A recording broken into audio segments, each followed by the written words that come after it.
when overwhelming joy turns to boredom. When overwhelming joy meets its boring state.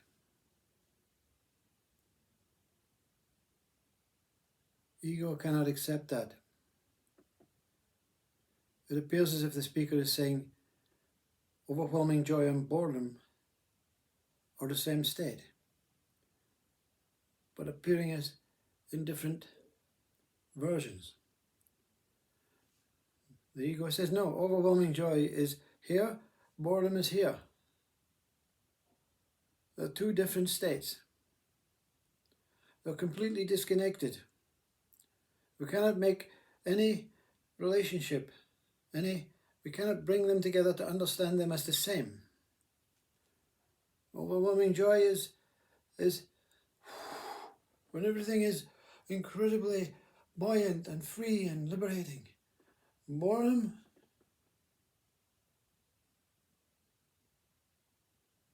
is horrible.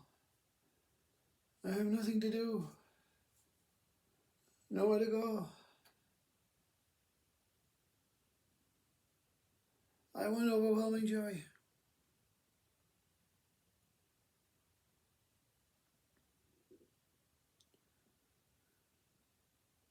Division.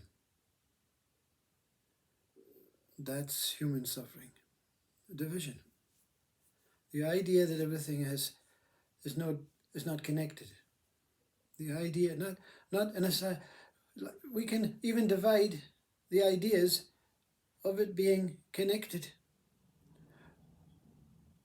Biology wants to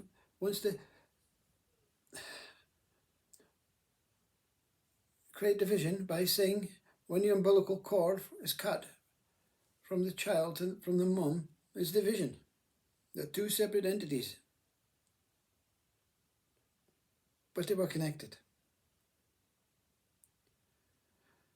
When we have a feeling that we have to let go of this connection.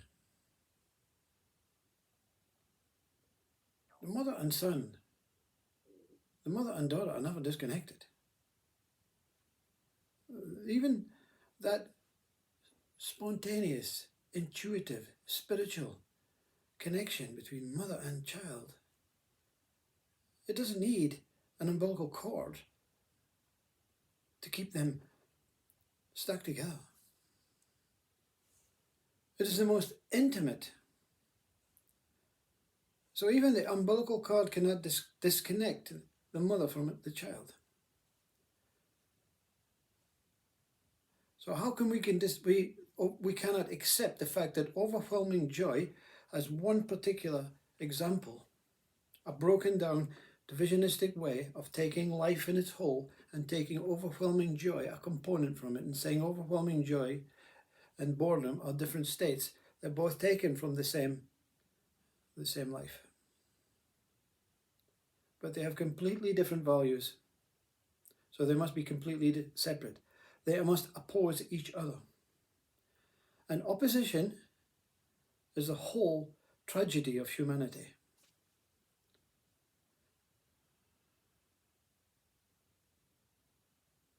We oppose good and bad. We oppose black and white. We oppose. Meaning our feeling towards them may be, no, I like black just as I like white. But the idea that they're different creates some sort of disconnection. These are important words.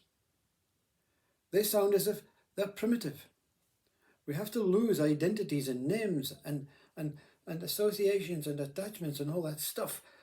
So what are we going to do with our life? Well, we don't have to even live it. We can simply be it. We can make no discrimination against names, words. When you have experienced this God and you hear a blasphemous word against you or directed at you, there's no effect. it doesn't touch you because it's just merely words. When a fist comes forward towards you, you defend yourself because that's absolute nature.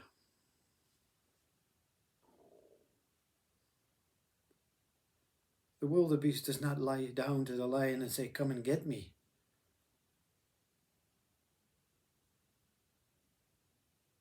It runs. When it hears the lion's roar, it doesn't run, it stops until the lion comes forward. It doesn't run from the roar. It waits till there's an actual experience of being attacked. This is how primitive we have become. When words become offensive and we feel that we are being attacked and disconnected, the words ism, they're evil because they want disconnection.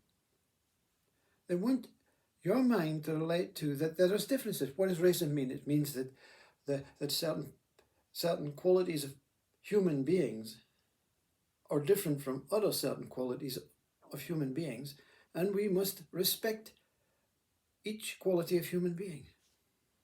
We were already accepting them when we were a child, until school says, "I must tell you about this word racism to protect you against it."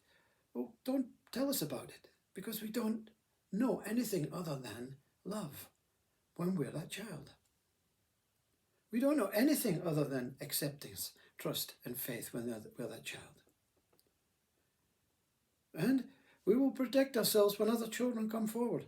But if the child says, "I don't like you," okay. The child is able to accept that till the parent says, "Why doesn't he like you? What's his problem? What are we going to do about that? We must teach you. Don't let them call you names." We have become disconnected through our language and our identification of words and our ideas that more is better than less. Overwhelming joy and boredom are not separate. Overwhelming joy can have a boring state. Life can have a boring state. Life can have a happy state. But it's all life. It's never disconnected from life. But you have to experience pure life as a child. How can you do that? Now I'm too old for that stuff. No. What affected the child was the information, was the bullshit education about things that are not relevant, will not be relevant in their life. You know what? I don't get overwhelmingly angry much, but still at school, a child came forward and said, "You know what? I love these subjects. I really love these subjects, these particular subjects." And I say, "That's great. That's really great. I hope you honor these subjects. Take them on board and be good with these subjects." And the child says, "But I'm not allowed to take them. They're in different groups. I'm only allowed to take one of these three. Now I'm in a dilemma. Which one do I choose? In fact, I don't think I'm going to take any of them. I'm just going to leave school and get a simple job." The possibility of a child becoming Einstein, stifled to become what they call menial. insignificant. We can't, in our, what do we call it, cosmopolitan, modern world, allow a child to take ownership of what they're good at and aspire, because we want to control them. We want to divide them. We want to divide the subjects, divide their mind. We want to break them up.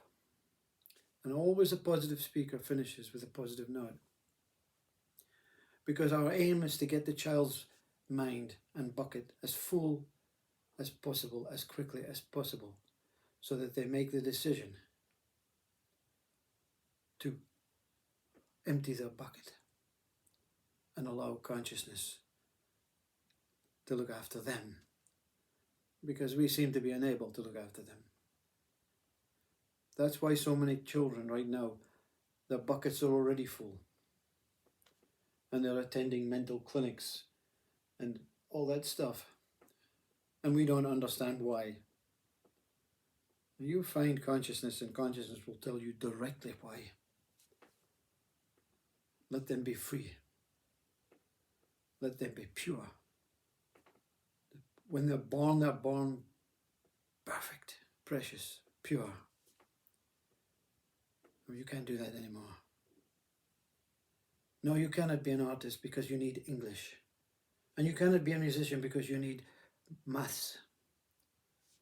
That's the rules. And the rules will break the child. And the child, most of them, with God's help and consciousness, will become free to live in a normal, average, pure human life.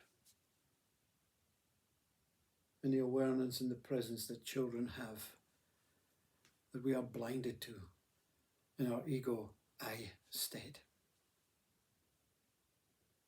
But the fact is, whatever takes place in the school, I love you.